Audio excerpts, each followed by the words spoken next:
All right, sorry guys, I was getting a little bit distracted there. Okay, so picking up where we left off and kind of skipping forward a little bit. When the settlers first moved out there and it's super dry, there's not a lot of trees, they can't easily build a log cabin unless they settle in an area that's close to a wooded spot. So, a lot of the settlers who didn't have access to timber or fallen trees, felled trees, would build first a dugout. So basically, they would find kind of a small hill or roll in the land and they would dig a hole in it. And then eventually, they would build a soddy. I have a picture here, there, of a couple with their soddy. Basically, a soddy is just made from bricks of the mud found in the earth and big chunks of grass on it. So that's kind of cool. And it was constructed from bricks of dirt and matted grass with a tar paper and straw roof held up by forked sticks. In dry seasons, dust and straw rained from the ceiling. When weather came, streams of water turned the dirt floor into a pool of mud. Can you imagine living in a dirt house in Tennessee with our crazy weather? In the summer, we'll have no rain, and in the winter or spring, and right now, our whole house would be mud. Okay, so we're going to skip forward a little bit. People found different ways to survive, and obviously, towns and cities grew. But all of this, remember, we talked about with the Trail of Tears. Originally, all of the Native Americans from the East were moved west of the Mississippi. And what land are our settlers moving to now? West of the Mississippi. So, what does that mean for our Native American friends who have already been moved a few times and now they're going to get pushed out again? So, as people are moving in and settling the land, the Native Americans are kind of being moved again, pushed out again. And so eventually the government gives them a deal. The federal government for our country makes a proposal and they say, okay, we're going to give you chunks of land and it's going to belong to your tribe forever. But it's going to be this land that we don't really want, land that's not good for farming.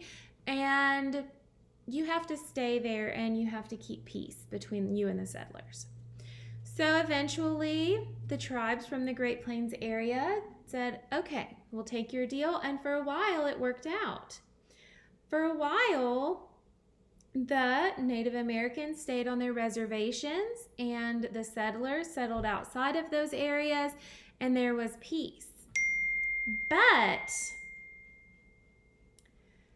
as more land was opened, as gold was found, as new things were learned, some of that land that wasn't so desirable at first now was looking pretty good. So we had some issues and there was violence, there was fighting between the Native Americans, basically now having to protect their reservations. So back on this map, and I'm going to upload pictures of this, hopefully, to the content library on our Microsoft Office. So once you're able to open up your notebook, you should be able to see the picture of the soddy and the picture of some maps. And so I will upload in there what I can so that you can take a closer look at it when we're done. So this map is of Native American territorial losses from 1850 to 1890. And the Native American reservation areas are those orange spots. And wherever you see the little flame on our legend means there was a major battle there. And what you'll notice is that all of the major battles were inside the Indian reservation.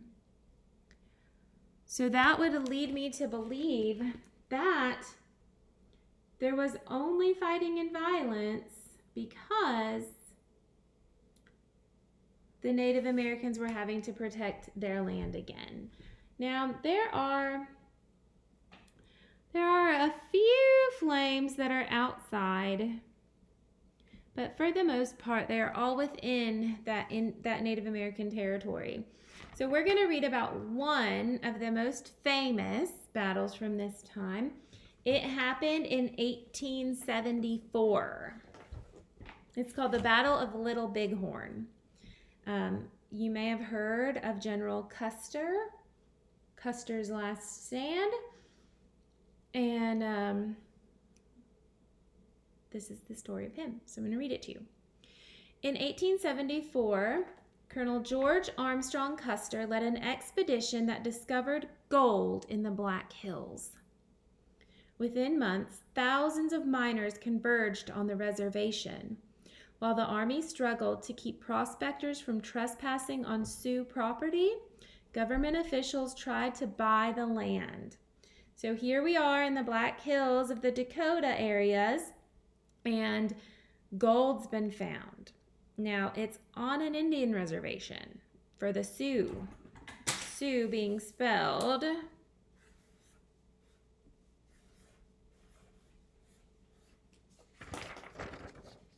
Sioux.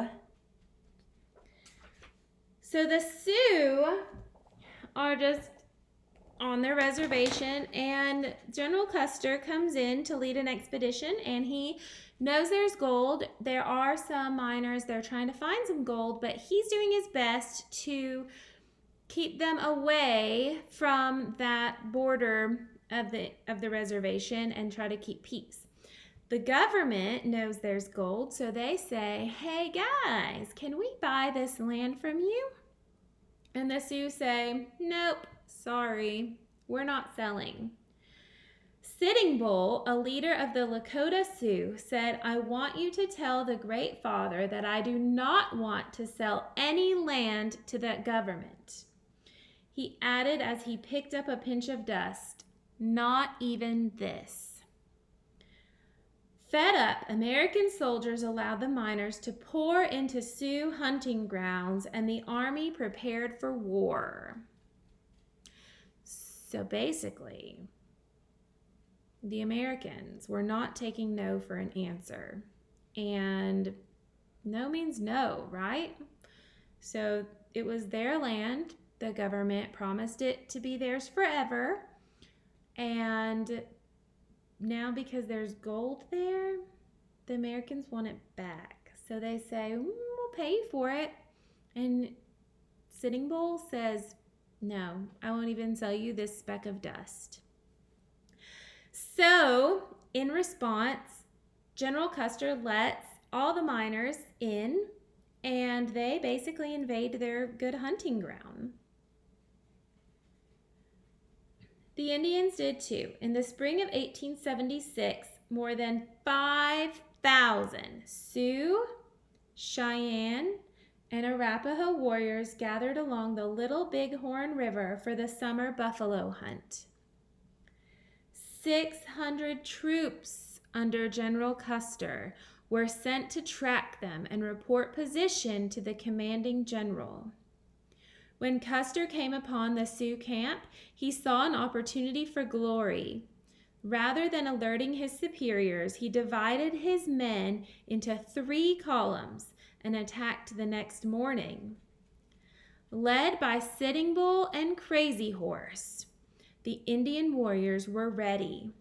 Within minutes, the natives surrounded Custer and his troops. Every man in Custer's column was killed, including General Custer himself. The Sioux victory in the Battle of the Little Bighorn, also known as Custer's Last Stand, did not accomplish much. The Army continued to hunt the Sioux through the northern plains, preventing them from finding food. In the fall of 1876, the Sioux leaders surrendered and gave up their lands in the Black Hills of Dakota.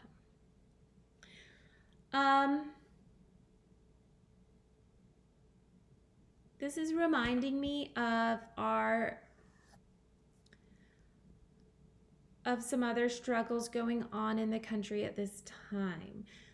Basically, because they are from a different culture and have a different way of life, they're not being treated fairly. Can you think of some other groups of people in our country that were experiencing something similar? If you can, I want you to make a list. My list would include the African Americans. My list would include immigrants who may have come to work from other countries. My list would include women and definitely the Native American tribes.